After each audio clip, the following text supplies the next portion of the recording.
ओम शांति। ओम शांति। आज मेरा सौभाग्य है 52 इयर्स से स्वयं भगवान ने मेरा ये साधारण जीवन को, कुमारी जीवन को साधारण परिवार से चुनकर साधारण पढ़ाई से भी बाबा ने ख्याल ना कर विश्व कल्याण के महान कार्य में अपना बच्चे बना करके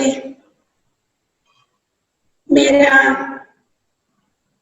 संकल्प श्वास समय को सफल करने के लिए मौका दिया। मैं कितना ना बाबा को ये 52 इयर्स का अनुभव कितना कराया है। बाबा को, दादियों को, सारे ब्राह्मण परिवार को मैं जितना धन्यवाद देना चाहती हूँ उतना मेरे लिए कम है।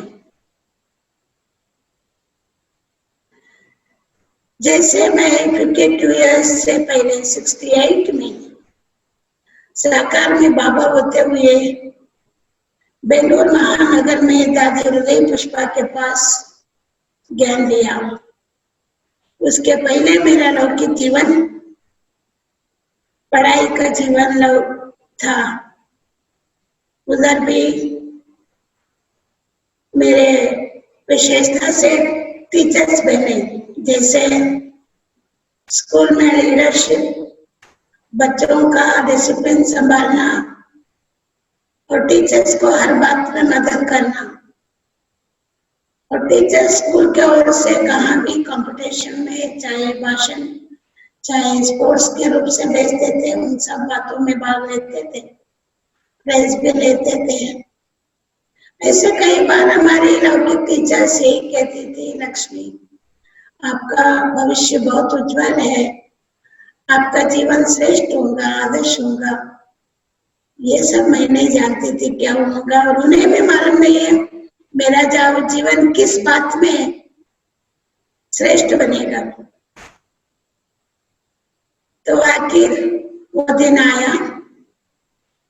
मेरा लौकिक घर के पीछे ही आश्रम था, सेंटर था। वहां मैं जाना पसंद नहीं करती थी, क्योंकि मैं समझती थी यहाँ हिंदुओं को क्रिश्चियन बनाते हैं, सफेद कपड़ा पहनाते हैं। तो मैं खुद भी नहीं जाती थी, मेरे फ्रेंड्स को भी मना करते थे। लेकिन एक बार माता ने, सेंटर में आने वाली, वो बार बार मेरे को बुलाती थी। तो मैं उसको बोलती थी, हम छोटों को क्यों बुलाती हो, बड़े बुजुर्ग को बुलाओ। कितना भी जोर से बोले, गुस्सा करे, वो माता अपने प्यार छोड़ती नहीं थी। करीब 6 मास तक मेरे को बुलाती रही। एक बार 68 में रक्षाबंधन का अवसर आया, सेंटर में प्रोग्राम था। वहां पर उस सेंटर में कोई बहनें नहीं थी, मेन सेंटर से वहां आके क्लास करा के जाते थे। उस दिन दादी हृदय पुष्पा भी आए थे। बहनें जैसे कि मलेशिया वाली मीरा बहन और एक तमिलनाडु मदुरई में शांता बहन रहती थी। वो हम तीनों बहनें एक साथ ज्ञान में आए। वो 2 बहनें वहां पर भाषण कर रही थी, तो मैंने देखा, मुझे बड़ा पसंद आया। दादी हृदय पुष्पा ने अपने तपस्वी स्वरूप से राखी बांधी, तो मेरे को दादी की दृष्टि से दादी का वाइब्रेशन एक विशेष अनुभव हुआ। मन ही मन बहुत खुश होकर के दिल में संकल्प आता था, मैं भी दादी के पास जल्दी से जल्दी जाऊं। जैसे ही उस दिन घर में आई, मेरा लौकिक पिताजी को पढ़ाई पढ़ने के समय एक मौका मुझे मिला था नेहरू के पास उनके बर्थडे के समय टुटीकारण में ले जाने का, गवर्नमेंट से सेलेक्ट हुआ था। उन्होंने किसी के बात सुन करके डर के मोहवश मेरे को जाने का मौका कैंसिल कर दिया था। जब मेरे स्थान में दूसरी लड़की गई, उसका फोटो न्यूज़पेपर में आया, वो सब दिखा के मैं अपने पिता को यही कहती थी, आपके पास मुझे जन्म नहीं लेना था, आपके घर में नहीं आना था, भगवान ने मुझे ऐसा क्यों किया। तो पिताजी को थोड़ा रियलाइज हुआ तो वो कहता था, ठीक है मेरा भूल हो गया, आगे के लिए आपको जो भी ऐसा मौका आएगा मैं आपको मदद करूंगा।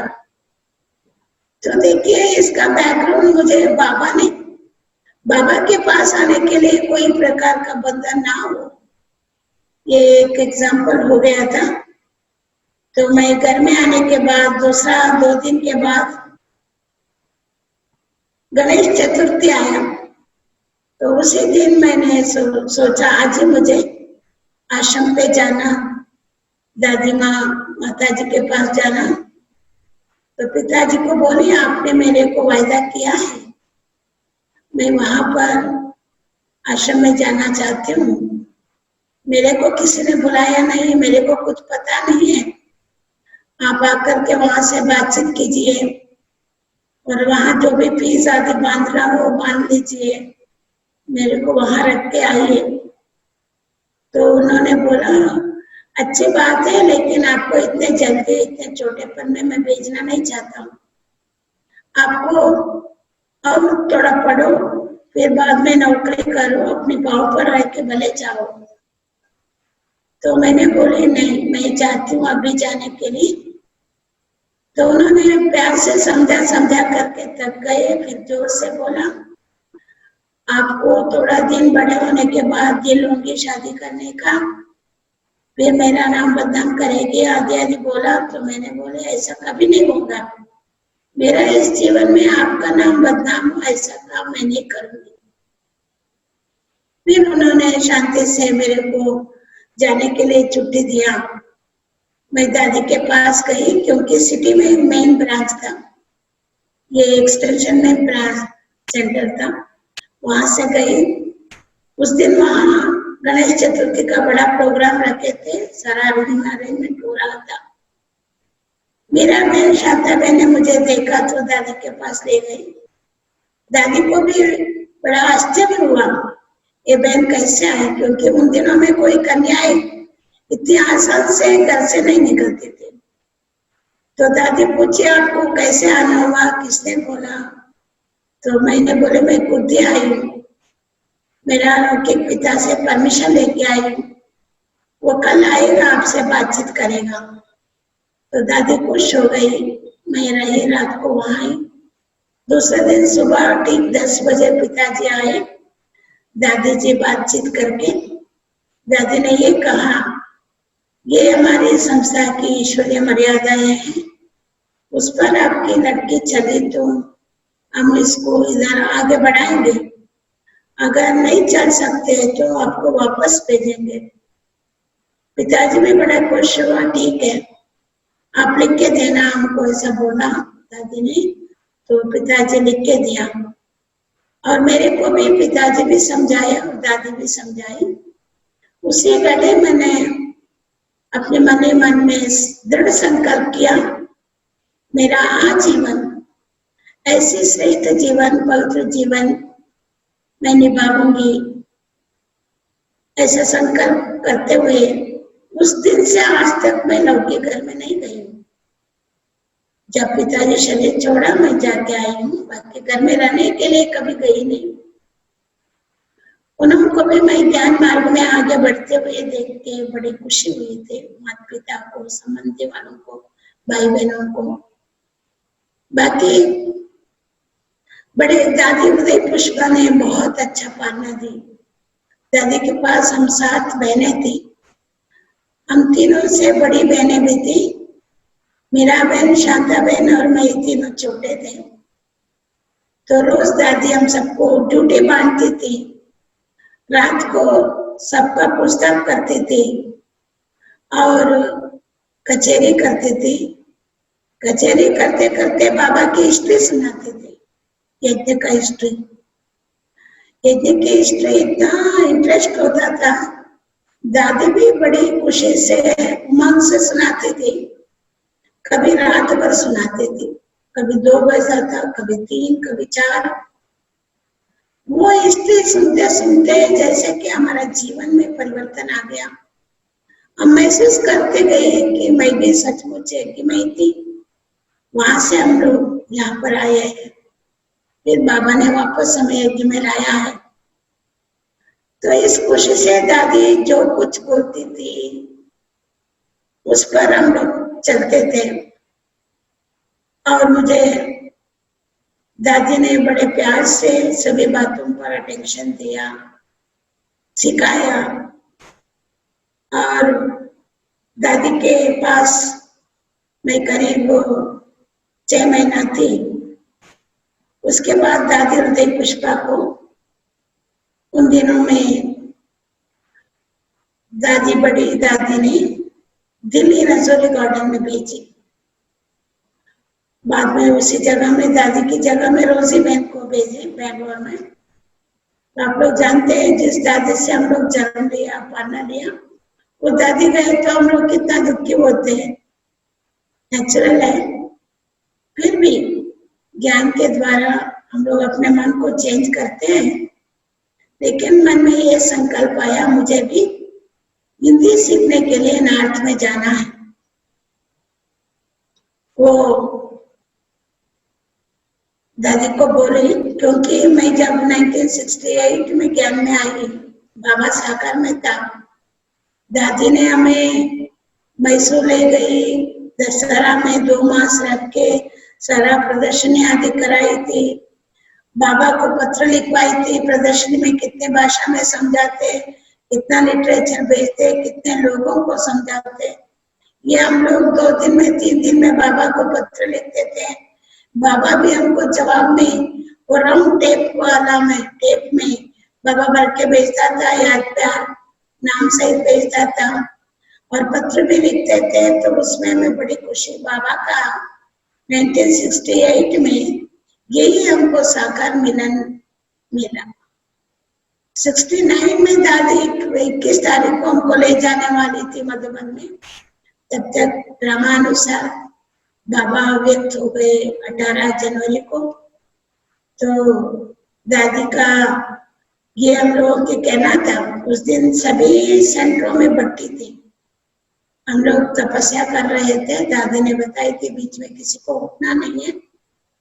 दादी की डायरेक्शन मानते हुए हम लोग सब काम करने के बाद क्लास में बैठे रहे। सब लोग बाहर चले गए, कोई नहीं आए। तो देखा दादी बेहोश हो गई, भाई बहने रो रहे थे। तो समझ में नहीं आया, सबको पूछा, फिर बाद में मालूम पड़ा बाबा अव्यक्त हुआ। उसी घड़ी मुझे शॉक हुआ, ये क्या, हम सेंटर में रहते हुए बाबा से नहीं मिली। ऐसा बहुत दुख भी हुआ। तो बाबा ने साकार बाबा का जो पालना थी वो अव्यक्त रूप से खुद बाप दादा और दादियों के द्वारा मुझे पूर्ण रूप से पालना दी है। वो आगे मेरे अनुभव से आपको सुनाऊंगी। क्योंकि जब रोजी बहन आई, रोजी बहन के द्वारा मैंने दादी को पत्र लिखना शुरू किया। मेरे को हिंदी सीखने के लिए नॉर्थ में भेजी। तो दादी प्रकाश मणि भी लिखती थी, जरूर आप जब मधुबन आएंगे तब मैं आपको भेजूंगी। ऐसा क्रमानुसार रोजी बहन को मधुबन जाना हुआ, हमको साथ में ले गई। तो वापस आने के दिन हुआ तो मैं वहां रोजी बहन को बताई, आपको मालूम है मैंने दादी को पत्र लिखी थी, मैं अभी यहाँ ही रहूंगी, दादी मुझे हिंदी सीखने के लिए कहाँ भी भेजे। लेकिन रोजी बहन थोड़ा नाराज हुई, अभी आपको नहीं रखेंगे, मैं साथ में ले जाऊंगी। तो भी मैंने ना करके दादी को और दीदी को बता के दादी दीदियों ने भी मेरे सहारा दिया तो मैं मधुबन में रही। उन दिनों में दादी बॉम्बे से आई थी बाबा के व्यक्ति के समय। दादी को एक पर्टिकुलर अलग कोई रूम नहीं था, जैसे अभी पांडुभवन में रवि भाई का साउंड रूम है, उसके कनेक्टेड हॉल था बड़ा। उसे हॉल में दादी, संतरी दादी, हम 4 कन्याएं सोते थे। तो हर रोज हमें दादी के साथ रहने का, जल्दी क्लास में तैयार होकर अमृत वेले से लेकर क्लास मुरली आदि सुनने का, और सारा दिन की दिनचर्या में दादी दीदी के साथ मधुबन पांडुभवन में रहने का इतना अच्छा मौका मिला। मेरा हिंदी इतना अच्छा नहीं आता था, टूटे फूटे बोलती थी तो सब लोग हंसते थे, तो भी मेरे को कोई उसका प्रभाव नहीं था, सीखने का ही लक्ष्य था। दादी ने पहले हमको जनरल सेवा में रखी, फिर बाद में दादी दीदी दोनों बोली दादी के साथ दादियों को भोजन बनाना और म्यूजियम में जाके सेवा करना, क्योंकि थोड़ा हिंदी का प्रैक्टिस करे, उसके लिए दादियों ने प्रबंध किया। उन दिनों में दादा राम सावित्री बहन वहां पर थे। दादा राम रोज हमें कोई व्हीकल न होने के कारण कुमारियों को पांडुभवन से म्यूजियम में पैदल ले जाते थे। वहां जो आजकल कच्छपुज में उर्मिला बहन है, वो इंचार्ज थी। वो भी जानती थी मेरे को हिंदी नहीं आता है, तो मेरे को 20 लोगों का पार्टी देती थी समझाने के लिए। मैं बहुत मन में बहुत संकल्प आता था पहले से, मेरे को हिंदी नहीं आता है, इसमें बहन जी तो हमको 20 लोगों को देती है। फिर मैं दादियों को आके बोलती थी, दादी देखो कैसे देती है, हम कैसे हिंदी सीखो। तो दादी दोनों हंसते थे। फिर बाद में दीदी बोलती थी, मैं बोलूंगी आपको अच्छा पार्टी मिलेगा। ऐसे थोड़े दिन में वो उर्मिला बहन भी मेरे को थोड़ा थोड़ा पार्टी अच्छा देती गई। मैं एक्सप्लेन करते हुए रोज आके दादियों को समाचार सुनाती थी। ऐसे थोड़े दिन के बाद दादी प्रकाश कणी और दादी जानकी दादी, दादी शिलेंद्र दादी, ये तीनों बेंगलोर और मैसूर जा रहे थे। मेरे को कहा, लक्ष्मी आपके देश में जा रहे हैं, आप आएंगे हमारे साथ? तो मैंने बोला, नहीं दादी, मुझे हिंदी सीखने के लिए आप कहाँ भी भेजो। तो हंसते हुए दादी आ गए और बेंगलोर मैसूर गए। दादी जाने के बाद मेरे को सौंपन आया, दादी जैसे मेरा मैसूर मुझे भेज रही है सब। मैं रात को उठ के रो रही थी, तो संतरी दादी बोली, क्या बात है? मैंने बोला, दादी मैंने स्वप्न में देखा, दादी मुझे मैसूर भेज रही है। तो दादी संतरी दादी बोली, ऐसा कैसे होगा? दादी ने आपको बताई है ना, आप क्या नहीं करो, हम भी बोलेंगे, आप स्वप्न से डरना नहीं, आप अभी सो जाओ। फिर 2 दिन के बाद दादी आई वापस। बेंगलोर का, मैसूर का बहुत महिमा किया, और क्लास मुरली के क्लास के बाद समाचार सुनाते हुए दादी मेरे को बोली, क्योंकि उन दिनों में करुणा बाई को बाबा और दादी हृदय पुष्पा ने मैसूर में भाषा के कारण एक सिंधी माता के साथ रखा था। तो करुणा ने याद किया, आपको मैसूर में जाना होगा, मैं बता के आई हूँ, आप तैयार हो जाओ। ऐसा क्लास में दादी सुना दी। मैं सुनते हुए तुरंत मैं बाबा के कमरे में चली गई, बहुत दुखी होकर के बाबा को सुनाती रही। और थोड़े समय के बाद मैं किचन में गई अपना ड्यूटी निभाने के लिए। दादी को मालूम पड़ा मैं किचन में गई हूँ, मैं तैयारी नहीं कर रही हूँ। तो दादी तुरंत आके बोली, लक्ष्मी तुमको कितना बार बोलना, आप तैयार हो जाओ शांति से, प्यार से। तो मैं फिर बाबा के कमरे में जाके बहुत दुखी होके रोते रोते रोते बाबा को बोलते गई। उस उन दिनों में दादी चंद्रमणि भी थी, तो मैंने सोचा हमारी दादी की बहन है, दादी को जाके बोलो, दादी को मना करे। तो मैं चंद्रमणि दादी उस समय जो ट्रेनिंग सेक्शन है, पहला फ्लोर में दादी कमरे में थी, तो मैं जाके दादी को बताई। दादी हंसते हुए बोली, अच्छा दादी तेरे को वापस भेजना चाहती है, मैं दादी को बोल के पंजाब में ले जाऊंगी। मैं कुछ तो हुई, लेकिन फिर भी मन में आया दादी बड़ी है, बड़ों के ऊपर दादी को मैंने बताई तो ये भी मेरा ठीक नहीं है। फिर बाबा के कमरे से गई, दादी अब दादी को नहीं सुनाना, मैं बाबा को ही सुनाएंगी, बाबा दादी का मन चेंज करे। फिर जोर से दादी ने हंसी और कहा, लक्ष्मी तुम्हारा प्लान अच्छा है, बाबा को बोलो, बाबा ही दादी का मन परिवर्तन करेगा। फिर मैं वापस रोती रही, तो थोड़ी घड़ी में दीदी ने अपने कमरे में बुलाई, मेरे से जैसे दीदी को कुछ पता नहीं है ऐसा मेरे से प्यार से पूछताछ किया, क्यों रो रही हो, क्यों सारा दिन बाबा के कमरे में बैठी हो, क्या तकलीफ है, ये सारा दीदी पूछ रही थी। तो मैंने दादी के ऊपर बोली, दादी ऐसा ऐसा प्रोग्राम किया है। तो दीदी ने इतना ही बोली, लक्ष्मी तुम जानती हो ना दादी बड़ी है, ऐसा करो अभी चले जाओ, जाने के बाद दूसरा दिन वापस आ जाओ। अभी दीदी भी जानती है इतना छोटे लड़की इतना दूर जाने के बाद कैसे आएंगे।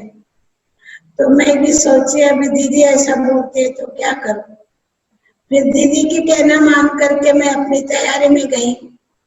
उसी दिन ही बाप दादा हिस्ट्री हॉल में आए थे। बाप दादा से मिलाने के लिए शांतमणि दादी निमित्त थी। दादी बार बार मेरे को बुलाती थी, प्रकाशमणि दादी भेजती थी, लक्ष्मी को लेके आओ। मैं जिद करके नहीं जाती थी, बाबा मेरे को वापस क्यों भेजता है, दादी को परिवर्तन नहीं करता है, तो मैं बाबा से नहीं मिलने नहीं आऊंगी, ऐसा जिद करके बैठी थी। दादी 4-5 बार आई, फिर मेरे को समझाया, लक्ष्मी तुम जाके अभी बाबा को ही डायरेक्ट सुनाओ, तो बाबा दादी को मना कर देगा। तो मेरे को अच्छी बात लगी, तो मैं गई। बाबा बड़े प्यार से दृष्टि दिया, 5-10 मिनट दृष्टि देके अपनी गोदी में उठाया, क्योंकि उस दिनों में छोटी थी। और बाबा ने उसके बाद 1.5 घंटा मेरे को समझाया, बच्चे तुम्हारा भविष्य क्या है, बाबा कहाँ कहाँ सेवा कराएगा, आप बहुत अच्छा अनुभव करेगी, बाबा आपको साथ देगा, बड़े बड़े कार्य में आपको अनुभव कराएगा। ये सब मेरे को समझ में नहीं आता था, क्या बाबा क्या क्या बोलते हैं। फिर भी बाबा मेरे से इतना प्यार से बात कर रहा है, उसी बात को स्वीकार करते हुए मुझे मेरा मन बड़ा हल्का हो गया। तो बाबा की बात मान करके मैं अपनी तैयारी करके सुबह में, क्योंकि उन दिनों में अंगना बाई आया था अदर कुमारों की भट्टी में, उनके साथ भेजने का दादी का प्रबंध था। तो मैं भी अपना सामान सब तैयार करके, मधुबन से जाने के पहले ये रिवाज था, वहां पांडवों के आंगन में सबको सर्कल में खड़ा करके बादाम में मिश्रा दे के, भगवान तेरे घर के श्रृंगार जा रहे हैं, ये गीत डाल के सबको भेज देते। मैं भी सर्कल में खड़ी थी, दादियों से मिश्री बादाम लिया, बाद में सामान भी बस में चढ़ा दिया था। लेकिन उन दिनों में बाबा का साकार बाबा का एक पुराना कार था, खराब था, लेकिन मैं उसके अंदर जाके नीचे चिपके बैठ गई। तो रमेश भाई की जो उषा बहन, उसने देखी, दीदी को बुला करके दिखाया, ये छोकरी इधर बैठ गई है, गाड़ी निकल रहा है। तो तुरंत मेरे को वहां से निकाल के पकड़ के, बुरी दादी सबको नीचे से ले आना, ऊपर से नीचे ले जाना, ट्रेन में चढ़ाना, ये दीदी की बड़ी बुरी दादी की सेवा थी। दीदी ने बुरी दादी को सौंप के मेरे को भेजा। बुरी दादी बस में डांटती रही, तुम क्यों रोती हो, तुम्हारी भाषा में जाके सेवा करो, यहाँ क्या करेगी। तो मैं बड़ों को क्या बोल सकती हूँ, मेरा तो वही दुख था। फिर बाद में अंगनाबाई के साथ जर्नी करते हुए मैं बेंगलोर पहुंची। जैसे बेंगलुरु पहुंची तो करुणा भाई वहां स्टेशन पर आया। हम दोनों को वहां स्नान करवा के सेंटर पर क्लास में सीधा ले गया। अंगना भाई भी अपना बट्टी का अनुभव सुनाया और मैं भी 6 महीने जो मधुबन में थी वो भी अनुभव सुनाए। रोजी बहन ही थी उस घड़ी। तो रोजी बहन को अच्छा लगा तो कहने लगी मैं तो लक्ष्मी आपको नहीं भेजने वाली हूँ, मेरा पास ही रखूंगी। तो 8 दिन हो गया। दादी ने एक चिट्ठी दी थी, जब रोजी बहन नहीं भेजेगी तो आप पत्र देना। तो पत्र दिया तो तुरंत उसने दूसरा दिन मुझे मैसूर जाने का प्रबंध किया। मैसूर गई। जैसे गई तो उन दिनों में करुणा बाई सेंटर संभालने के लिए वो कमाने के लिए क्या क्या धंधा करता था, बाहर चले जाता था। सिंधी माता थी और नई नई सोमप्रभा बहन सेंटर पर आई हुई थी, तो हम उनके साथ मिलकर सेवा करना शुरू किया। तो हम लोग सोचते थे ये करुणा बाई कमान के सेंटर क्या चलाता, ये अच्छा नहीं लगता था। तो धीरे धीरे वहां आने वाले भाई बहनों को प्यार से सेवा करा करके उनसे बाबा की यज्ञ की सेवा करना, धन से सेवा कराना वो शुरू किया। तो वो लोग भी बड़े प्यार से सेवा करने लगे। जितना करुणाबाई कमाता था दुगुना वो लोग सबकी सेवा में सहयोग देते थे। करुणाबाई को हम लोगों ने बताया आप बाहर न जाइए, वो समय हमारी पालना में दीजिए, हमको सब कुछ सिखाइए। वो जब देखा प्रैक्टिकल में सचमुच बाबा के भंडारे में कोई तकलीफ नहीं होगा, तभी उसने अपना धंधा छोड़ करके हम लोग बहनों को सिखाने का, आगे बढ़ाने का, भाषण करने का, मुरली आदि अच्छा सुनाने का, ये सब कुछ सिखाया। थोड़े दिन के बाद करुणाबाई को बड़ी दादी ने मधुबन बेहद सेवा में बुला लिया। राकेश, मैं और सोमप्रभा बहन रही। हम दोनों मैसूर में जो कुमारियां आते थे उनको हम लोग पालना देते हुए कई बहनों को समर्पण सेंटर में रखा, दादियों को समाचार देते थे। तो थोड़े दिन के बाद फिर दादी ने सोमप्रभा बहन को भी भोपाल में भेज दिया। फिर मैं अकेली और माता और घर से आने वाली कुमारियों को साथ में रखने का शुरू किया। फिर बाद में सेवा करते रहे, बहुत योग करते थे। वो उस समय 3-3 दिन हम लोग भोजन नहीं करते थे, बाबा का इतना अच्छा तपस्या होती थी। तो 71 में मैसूर चामुंडी हिल में हम लोग एक घर मकान भाड़ा पर लेकर के म्यूजियम बनाने का सोचा। म्यूजियम बनाने के लिए दादी ने करुणाबाई को मधुबन से भेजी। तैयार होने के बाद दीदी, अनमोहिनी दीदी और निर्वैर बाई सब आके मैसूर महारानी के साथ वो म्यूजियम का उद्घाटन किया। और उन दिनों में जगदीश भाई को भी, जैसे क्योंकि सारे इंडिया में दिल्ली साउथ एक्सटेंशन म्यूजियम, उसके बाद मधुबन में म्यूजियम तैयार हो रहा था और ये तीसरा म्यूजियम मैसूर में चामुंडी में शुरू कराया था बाबा ने। तो जगदीश भाई यहाँ के देख के थोड़ा दिन रह के सेवा करके पब्लिक की भी और यूनिवर्सिटी की भी सेवा करके गए थे। उन दिनों में बड़े बड़े जैसे मनोहर दादी, आनंद किशोर दादा, चंद्रहास दादा, ब्रिजमोहन भाई, रमेश भाई, ये लोग सभी कोई ना कोई प्रोग्राम के कारण से मैसूर आना जाना करते थे। उस समय तो कोई प्रबंध नहीं था, अच्छा मकान नहीं था, रहने का व्यवस्था नहीं था, तो भी ना दादियों ने ना वरिष्ठ भाइयों ने क्या नहीं करते थे।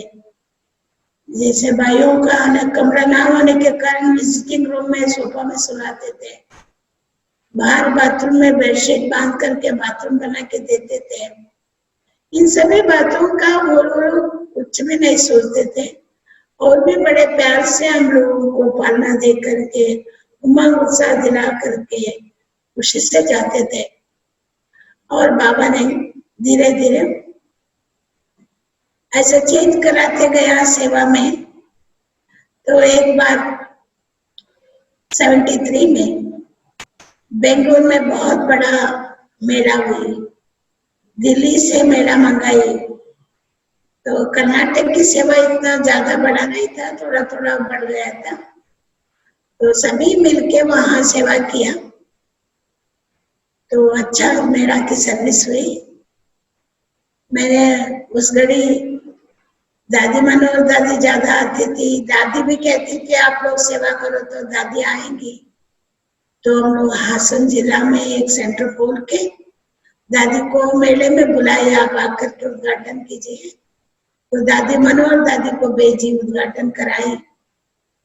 उसके बाद हमने मैसूर में मेला करने के लिए सोचा, क्योंकि एक बाबा का बच्चा आता था, उसने हर रोज उसको साक्षात्कार बाबा कराता था देवियों का। वो पैसा भी भंडारे में डालता था, राशन भी बहुत मोटा मोटा भर के लाता था। तो हमने सोचा इतना सारा हम लोग क्या करेंगे, एक जैसे बेंगलुरु जैसे मेला करेंगे, कहाँ करें कैसे करें। तो भाई बहनों को पूछा तो उन्होंने बोला बहन जी, मैसूर पैलेस एक है जगनमोहन पैलेस नाम से, वो 30 साल से बंद है। उस जगह आर्ट ऑफ सिटी है मैसूर का, वो हम लोग अगर वो लोग छुट्टी देंगे तो हम लोग सफाई करके वहां कर सकते। तो हमको तो कुछ किसी का कुछ पता नहीं है, उधर का 18 मेंबर थे, तो सबका एड्रेस लेके आए, कोई इन्फ्लुएंस नहीं था हमारा। तो बाबा को याद करके बट्टी करके फिर सबको पत्र लिखा, आध्यात्मिक मेला करेंगे, हम लोग कुछ सफाई करके उधर पानी और बिजली का पैसा देंगे, व्यवस्था करेंगे, आप हमें फ्री दीजिए। तो देखिए बाबा ने जो मेरे को वरदान दिया था उसे अनुसार हम ना दुनिया को जानते हैं ना कोई व्यवहार को जानते हैं।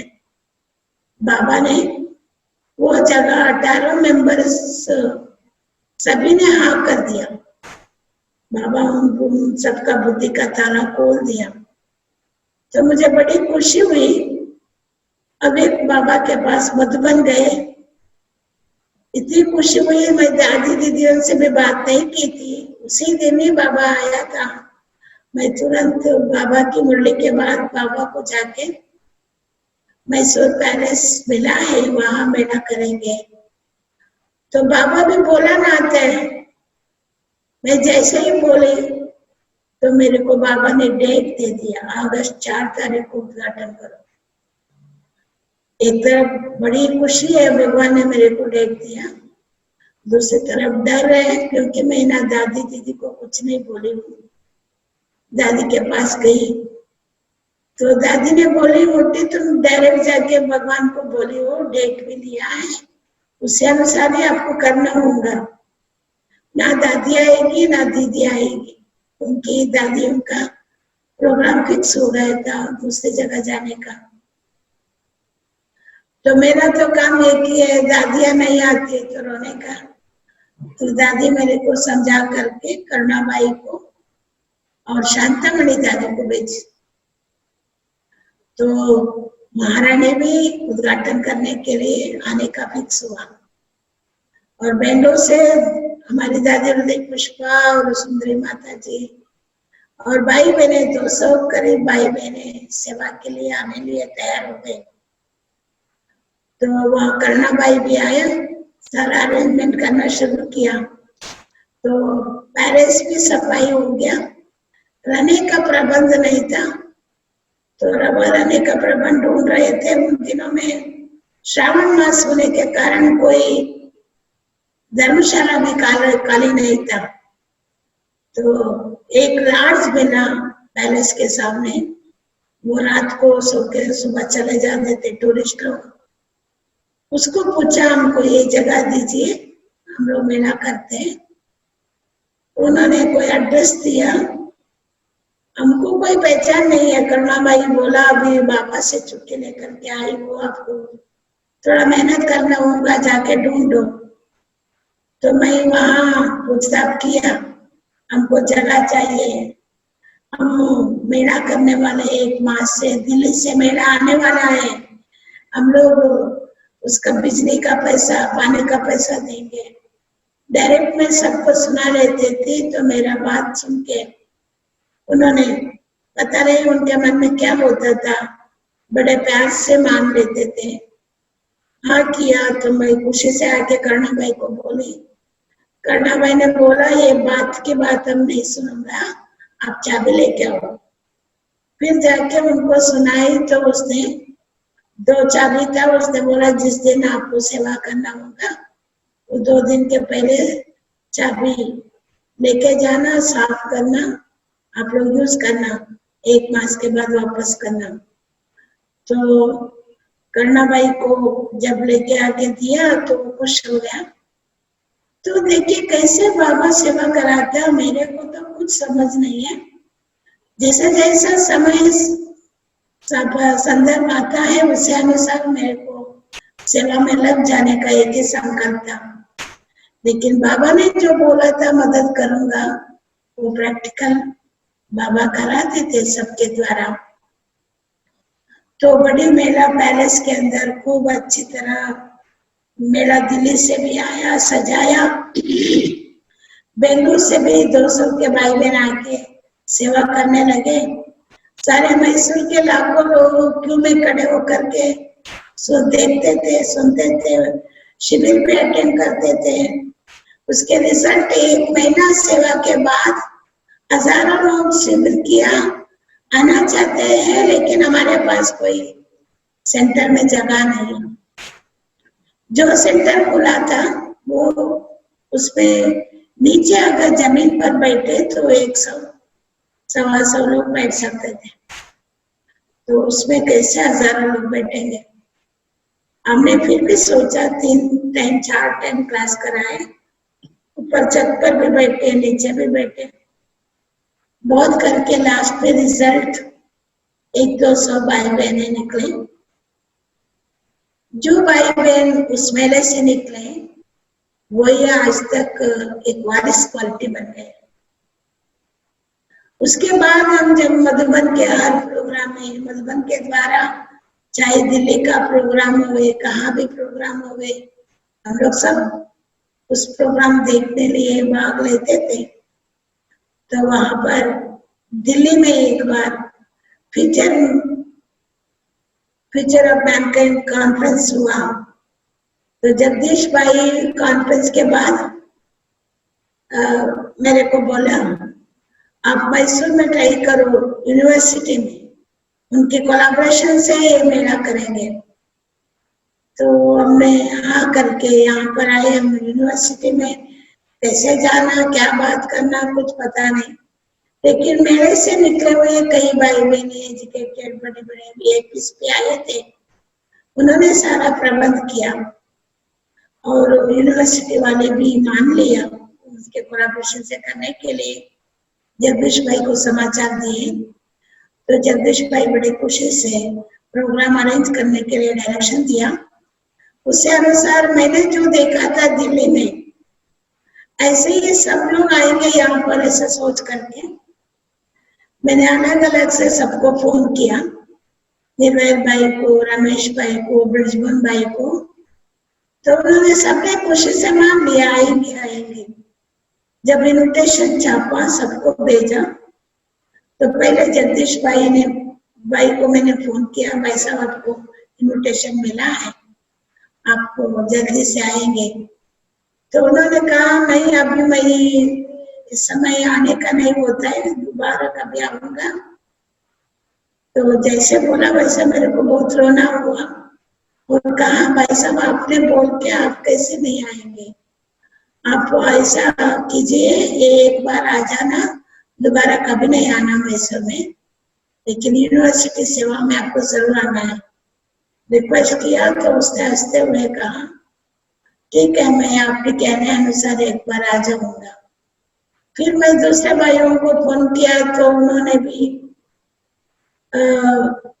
हाँ ना करते रहे और दादी को जाके बोला, ये लक्ष्मी बहन छोटे शहर में हम सबको बुला रहे हैं एक साथ। तो दादी भी बोली नहीं, आप लोगों ने मान लिया है, उसने सारा प्रोग्राम तैयार कर दिया, मैं कुछ नहीं कर सकती हूँ, आप लोग जरूर जाना। दादी भी मधुबन से मनोहर दादी को भेजी। यूनिवर्सिटी का प्रोग्राम बड़ा अच्छा रहा और ऑस्ट्रेलिया से कुछ भाई बहन भी आए थे। यूनिवर्सिटी में ही सारा गेस्ट हाउस भाई बहनों को रहने का मिला। 3 दिन एक कॉन्फ्रेंस हुआ, तो उसके रिजल्ट में भी अच्छे अच्छे लोग बाबा के बच्चे बने।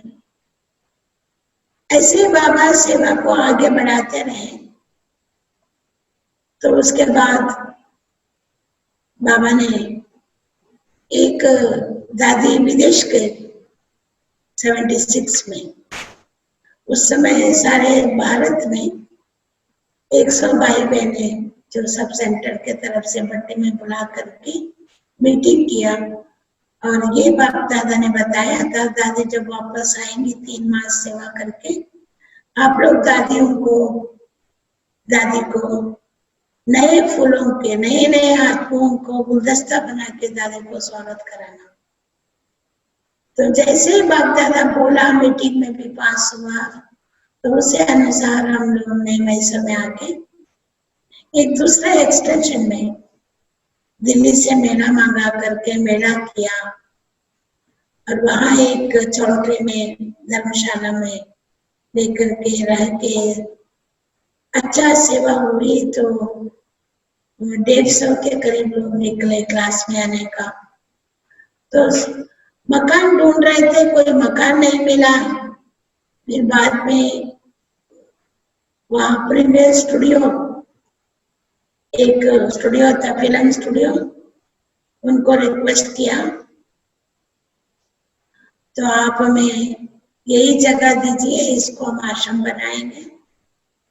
तो उन्होंने, उसके बहन मालिक थी, उसको बोला उससे आप बातचीत करो। वो बहन बड़ा बिजनेसमैन थी, वो इतनी सहज बात नहीं करती थी। उसके प्रति भी तपस्या करके उनसे छुट्टी लिया। उससे पहले तो वापस भेजी, फिर दूसरा दिन बुलाई, फिर पूछा सारा क्या क्या करेंगे, आध्यात्मिक के बारे में सुनाए, जीवन कैसे परिवर्तन होता है, मूल्यवान जीवन कितना श्रेष्ठ है। ये सभी सुनाने के बाद उसको मन में आया, पूछे कितना रेंट देंगे, क्योंकि वो बंगला जैसा था। तो हमने यही कहा, हम सिटी में 100 दे रहे हैं, आपको 200 देंगे, एडवांस भी 400 देंगे। वो तो उसने कुछ नहीं बात किया, उसने मान करके बाबा को सेवा के लिए मदद की। दादी आने तक उसको सेंटर का रूपरेखा बनाया और दादी 3 मास में सेवा करते हुए दिन रात, दादी का तबीयत बिगड़ गया था, इसलिए मधुबन से डायरेक्शन आया, दादी केवल राजधानी में जाएगी और कोई आसपास के सेंटरों में नहीं जाने वाली है, आप लोग भी उधर ही जाके मिलना होगा। तो मैं बहुत दुखी हुई दादी के लिए। बाप दादा की डायरेक्शन अनुसार नया सेंटर बनाया है, नए नए आत्माएं दादी को स्वागत करना है। तो मैं बहुत रिक्वेस्ट किया दीदी को और निर्भय भाई को। फिर जब दादी को ये मालूम पड़ा तो दादी ने दिल्ली से फोन की, लक्ष्मी मैं जरूर आऊंगी, आप क्या नहीं करना, अरेंज करो। मैं बेंगलोर में गई, दादी को लेके आई, आधा दिन दादी आई थी। उस मकान का उद्घाटन किया, प्रोग्राम किया, उसके बाद दादी मद्रास गए। ऐसे वो माता जिसने ज्ञान मकान दी थी, उसको ज्ञान मिला तो उसका जीवन परिवर्तन होता। ज्ञान लेने के लिए उसको बोलती थी, लेकिन वो बिजनेस मैन होने के कारण कहती थी मेरे पास फुर्सत नहीं है, तो मेरे को सारा दिन टाइम नहीं है, रात को 10 बजे के बाद फुर्सत होगा। तो हमने सोचा अभी क्या करना, रात को 10 बजे के बाद ही टाइम दीजिए, हम लोग आके पहुंच देंगे। तो उसने दिया। तो मैं 2 भाई 1 माता 2 माता ऐसा लेके ले जाती थी बहनों को, बाहर बिठा के माताओं को साथ में रख के उसको कोर्स देती थी। 15 दिन उसने कोर्स लिया, रात को 12 बजे 1 बजे तक। पता नहीं बाबा ने उसका माइंड कितना परिवर्तन किया, अनुभव कराया। वो बड़ी खुश हो गई। उसका घर को सारा पेंट करके गोल्डन चित्र बना के रख के बोली मैं मैसूर कि हर घर में मैं मीठा बांट दूंगी। ऐसा ऐसा उसका मन में उमंग उत्साह बढ़ गया। उसके बाद जो बंगला दी थी बाबा को लिख के दिया।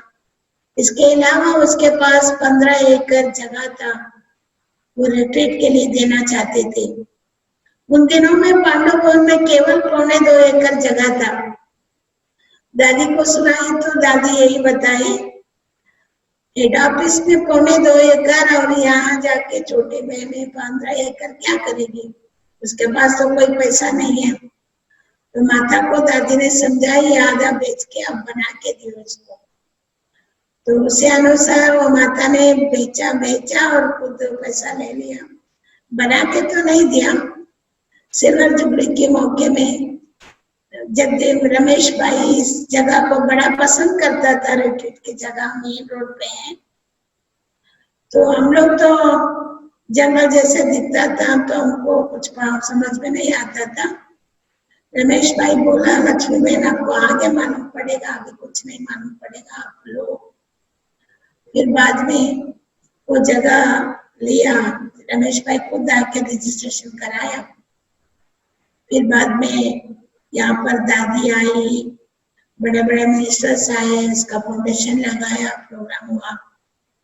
उसी घड़ी दादी को हम लोग पांच डिस्ट्रिक्ट था हमारा सेवा का सीमा।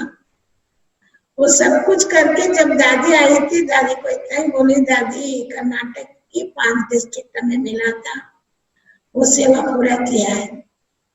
दादी बड़ी खुश होकर बताई, लक्ष्मी तुमको अभी केरला में जाना है, क्योंकि केरला में कोई सेवा नहीं हुई है। मैं आधा रोजी बहन को देती हूँ, आधा आपको देती हूँ, आप दोनों मिलकर पूरा केरला की सेवा पूरा करो। दादी के कहने अनुसार हमारी बहनें भी थोड़ा मलयालम, 1-2 बहनें थोड़ा थोड़ा जानती थी। तो बट्टियां उन दिनों में कोई भी कार्य करते हैं तो योग करना, बट्टी करना, फिर बाद में सेवा शुरू करना। तो उसी अनुसार केरला में गए, वहां मकान ढूंढा, किसी ने मदद किया, तो जगह लेकर के सेवा किया, सेंटर खोला। एक सेंटर खोला, वहां बहने थोड़ा भाषा सीख के सेवा में आगे बढ़े। तो हाफ ऑफ स्टेट केरला में कोच्चिन तक आधा स्टेट बाद सेवा में लग गए। अभी आज तक वहाँ 5 डिस्ट्रिक्ट है, उसमें हमारी 50-60 तक बहनें भी हैं और सेंटर्स भी वहाँ 40-50 सेंटर है। वहाँ भी कई बड़े बड़े मेगा प्रोग्राम भी किया है। बाबा का मकान भी अपना बनाया है। बहुत अच्छा सेवा आगे बढ़ी। ये सब कौन कराया? मैं तो नहीं जानती, ना भाषा जानती हूँ, ना स्थान देखती हूँ, कोई अनुभव नहीं है। लेकिन जो बाबा ने मुझे वरदान दे के गया, भेजा था, उसी अनुसार बाबा आज तक भी जो भी बड़े कार्य चलता है बाबा मदद देता ही रहता है। तो मैंने उसके बाद केरला सेवा को बढ़ाते गए। उसके बाद बाबा ने यहाँ पर मैसूर में रिट्रीट सेंटर को खुलवाया, इसको आगे बढ़ाया। हम लोग एक बड़ा मकान बनाया। 85 में एक चामुंडी हिल का भी, जैसे आपने पूछा विघ्नों में कैसा कार्य किया होगा, क्या अनुभव है, मेरे को याद आता है। चामुंडी हिल म्यूजियम में पहले रेंट वाला था, फिर गवर्नमेंट फॉरेस्ट से हम लोगों ने जगह लिया। वो जगह लेने के बाद मंदिर वालों ने हमको केस डाल दिया, इन्हों का म्यूजियम नहीं आवे, हमारा मंदिर का इतना अच्छा नहीं रहेगा। तो मैं जाके बाबा को सुनाई, बाबा जगह मिला है, मंदिर वाले केस डाले। तो बाबा ने बोला, बच्ची वो करते रहो, बाबा ठीक करा देगा, कुछ नहीं होगा। फिर 2-3 साल वो केस चलता रहा। बार बार मैं बाबा को बोलते रही, बाबा अलग अलग युक्तियां बोलते रहे, कभी योग का बोला, कभी पुजारियों की सेवा करने के लिए बोला। फिर बाद में जैसे बाबा मधुबन में बोल रहे हैं बच्चा बच्चे हो जाएगी, तो हमारे तरफ के 3 बरस में हमारा हो गया। उसके बाद उसको बनाना शुरू किया। पहला मकान है, गवर्नमेंट की जमीन में हम लोग मकान में मैसूर सब जोन के अंदर ये भाई बहने सभी मिल के बनाया। उसका इनाग्रेशन भी दादी 85 में पहला पुराना म्यूजियम छोड़ के नया म्यूजियम उद्घाटन की। बाद में उस दिन उस कड़ी में दादी मैसूर सब जोन के जोन आदि नहीं था, बाद में बनाया सब जोन आदि। तो दादी ने 18-20 सेंटर का चक्कर भी लगाई, सेवा बहुत अच्छा किया। जैसे गायत्री मोदी भी आई थी दादी के साथ, दादी को बड़ा पसंद आया। और 83 में जो पूर्व के जनरल कार्यप्पा थे, वो देश का बड़ा मुख्य थे, आप लोग सब जानते हैं जनरल कार्यप्पा को। वो फील्ड मार्शल हुआ था बाद में, रिटायर्ड होने के बाद। उन्होंने 83 में ओम शांति भवन के उद्घाटन में आए थे। वो बड़े होने के कारण दूसरे जो भी गेस्ट आए थे इनके द्वारा ओपनिंग कराया और अच्छा अनुभव करके आया था। बाद में जब आई दादी यहाँ पर चक्कर लगाने के लिए, उन्होंने दादी के लिए बड़ा अच्छा प्रोग्राम बनाया था। ऐसे बड़े बड़े वीआईपीज का सेवा हो गई दादियों द्वारा। और दूसरी तरफ रिट्रीट हाउस में सेवा बढ़ी, तपस्या बढ़ी। ये तपस्या प्रोग्राम में मैसूर शहर में जो बड़े बड़े सन्यासी लोग हैं, बड़े बड़े मठ बना के बैठे जगत गुरु के नाम से, तो उन लोगों को हम लोग बुलाते थे भट्टी देखने के लिए, उद्घाटन करने के लिए, क्लोजिंग फंक्शन में अनुभव सुनने के लिए। क्योंकि उनके कई शिष्य बाबा के बच्चे बन गए थे। वो लोग बात करने जाते थे, वो लोग मौन में थे, बात नहीं करते थे, उनको वहां डर लगता था ये लोग कैसे गृहस्थ लोग मौन में रहते हैं। तो बाबा ने ये भी अनुभव कराया उनको। धीरे धीरे वो लोग हमारे संस्था के बहुत नजदीक संबंध में आ गए। क्योंकि एक बार जानकी दादी million minutes of peace appeal program में निर्वाही बाई को लेके आई थी, बड़ा कॉन्फ्रेंस हुई थी सब धर्मों वालों के साथ। दादी ने उस समय वो स्वामी बाल गंगानाथ स्वामी जी जगत गुरु की सेवा की। वो 3 दिन दादी के साथ रह के बड़ा अच्छा अनुभव करके मधुबन के इंटरनेशनल कॉन्फ्रेंस में 15-20 स्वामी लोगों को लेके आए थे, सन्यासियों को लेके आए थे। अहमदाबाद में जो भाई था हसमुख दादा को बड़ा अच्छा लगता था, हमेशा कहता था लक्ष्मीबेन तुम अच्छी सेवा किया है, सन्यासियों को लेके आई हो। तो ऐसे बाबा ने क्या क्या सेवा कराया। मधुबन का कॉन्फ्रेंस की सेवा हुई, सन्यासियों की सेवा हुई। धीरे धीरे दूसरे जगत गुरु लोग भी अच्छे हो गए, बाबा के संपर्क में आ गए। दादियों के ऊपर बहुत उनका स्नेह रेस्पेक्ट था। जब जब दादियां मैसूर में आती है तो उनको बुलाने से अपना कितना भी बड़ा प्रोग्राम हो वो छोड़ के आते थे। दादियों के प्रोग्राम में उनके पास भी प्रोग्राम करने के लिए बुलाते रहे। ये सब करते हुए मेरे को एक चांस मिला, गोल्डन डायमंड यज्ञ के डायमंड जुबली में यहाँ पर बड़ा प्रोग्राम किया। बड़ी दादी आई, दादी के समय हम लोग 60 भाई बहनों को समर्पित कराए, बड़ा धूमधाम से प्रोग्राम हुआ।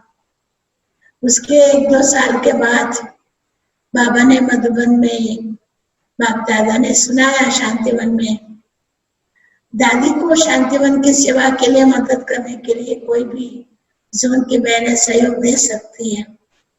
तो मैं उस घड़ी हाल में हाथ उठाई, सभी में बहने मेरे को मना किया आप बातें उठाओ। मैंने सोचे क्यों, बाप दादा कहता है तो उठाने में क्या तकलीफ है।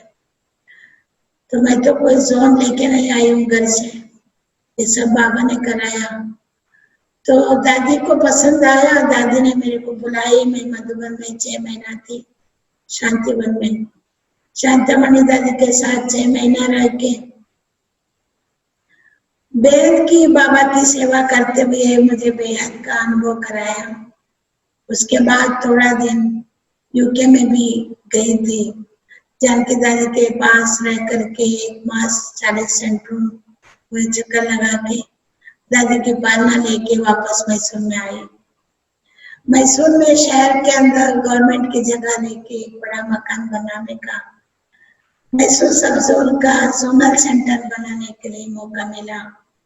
उसके बाद 2000 में गुलजार दादी द्वारा वो जोनल सेंटर का उद्घाटन भी हुआ 205 में, क्योंकि 202 से 5 तक सभी राज्यों में बड़ा बड़ा मेगा प्रोग्राम चलता था।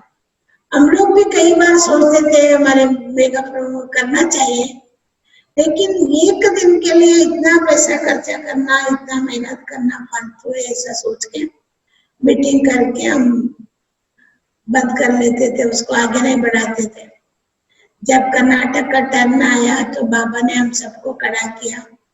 बाबा ने पूछा, आप लोग क्यों नहीं कर रहे मेगा प्रोग्राम? ये बाप दादा का पसंदीदा प्रोग्राम है, आप लोग हिम्मत रखेंगे तो बाबा का 1000 गुना मदद है। जैसे बाबा ने बोला तो उस गरीब बाबा के सामने मैंने अंदर ही अंदर दिल में दृढ़ संकल्प किया, हम जरूर मेगा प्रोग्राम मैसूर में करेंगे। आने के बाद 6 महीना सारा प्रबंध किया, लोगों को, लाखों लोगों को इकट्ठा करने की अलग अलग रूप से सेवा किया। यूनिवर्सिटी से पहले हमारा मेमोरेंडम था मैसूर यूनिवर्सिटी में 8 साल तक उनके साथ मिलकर सेवा करने का। उन्होंने एक बड़ा हॉल दिए थे, हमारे महीने प्रोग्राम करते थे वहां। उसके सामने यूनिवर्सिटी के बड़े ग्राउंड में मेगा प्रोग्राम करने के लिए यूनिवर्सिटी का मदद लेके अरेंज किया। तो दादी गुलजार भी आई थी, निर्भय भाई, ब्रिजमोहन भाई, मृत्युंजय भाई, करना भाई, और बड़े बड़े सारे कर्नाटक से भी 10-15 हजार बीके भी आए थे, तमिलनाडु से, आंध्रा से। तो सभी आकर के मदद किया। पब्लिक भी, उस समय यशोदास भी गीत गाने ले आया था। सभी हमारे बड़े बड़े जगत गुरु भी आए थे। तो मैसूर में बाबा ने इतना अच्छा अनुभव कराया, इतना बड़ा मेगा प्रोग्राम जो हम स्वप्न संकल्प में भी नहीं सोचा था है, बाबा इतना अच्छा कराएंगे, हम अनुभव करेंगे। तो बहुत अच्छा इमेज पब्लिक के सामने हो गया, रिजल्ट भी अच्छा रहा, कई लोग बाबा के बच्चे भी बन गए। उस समय जानकी दादी को भी हम चाहते थे हमेशा तीनों दादी आवे, लेकिन दादी नहीं आ पाई, विदेश में गई थी। 2005 दिसंबर में दादी खुद बोली, जानकी दादी लखनऊ में आऊंगी लेकिन आप संतों का प्रोग्राम रखना। तो दादी के कहने अनुसार हम संतों का प्रोग्राम अरेंज किया। दादी आई, उन सबको बहुत अच्छा संदेश दिया, अनुभव कराया, पब्लिक प्रोग्राम भी किया। भाभी के भाई बहन भी जब जब दादी आती है तो वो लोग अपने आप सब बड़े खुशी से आ जाते हैं। तो रिट्रीट हाउस में बड़ा प्रोग्राम किया। तो दादी ने संतों के सामने ये चैलेंज किया, अपनी बातों में, अनुभव के भाषण में, मैं भगवान से बात करती हूँ। जैसे सन्यासियों ने सुना दादी भगवान से बात करती है, तो 2-3 सन्यासी लोग मेन सेंटर पर आ गए दूसरे दिन दादी के पास, आप भगवान से कैसे बात करते हैं, हमें सुनाइए। दादी को पहले से चांस है, ऐसा संत लोग मिल जाए तो और अच्छी तरह सुनाएगी और अच्छा अनुभव कराएगी, उनको पिघालेगी, परिवर्तन करेगी। ऐसी ताकत बाबा ने पहले से ही दादियों को दे के रखा है। ऐसा बहुत अच्छा सेवा हुई। उसके बाद दादियों ने हमको ऐसा सेवा कराते रहे।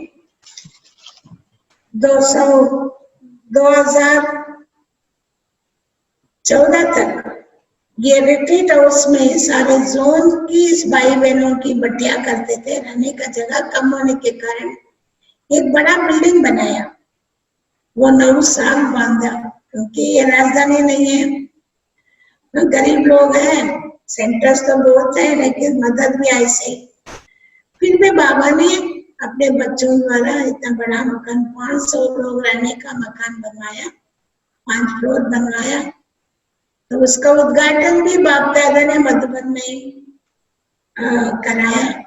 उसके बाद यहाँ ऑफिशियली संतों के साथ प्रोग्राम किया।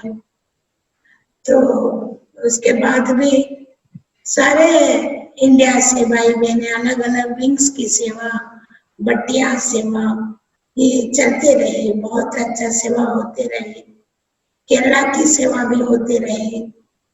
तो इसी प्रकार बाबा आगे बढ़ाते रहे। 2016 में मैसूर की सेवा को 50 साल हो गया था, तो हमने सोचा अभी गोल्डन जुबली मनाएंगे।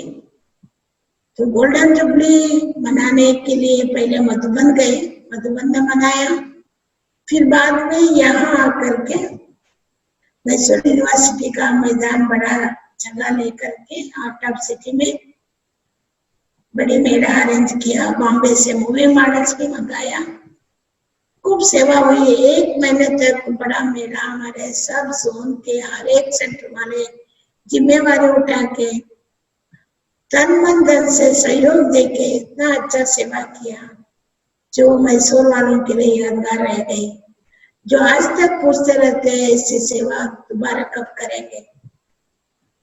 तो वो तो ड्रामा में एक ही बार होगा, ऐसा सेवा बार बार थोड़ी होगा बाबा, लेकिन दूसरे रूप से सेवा कराता रहता है।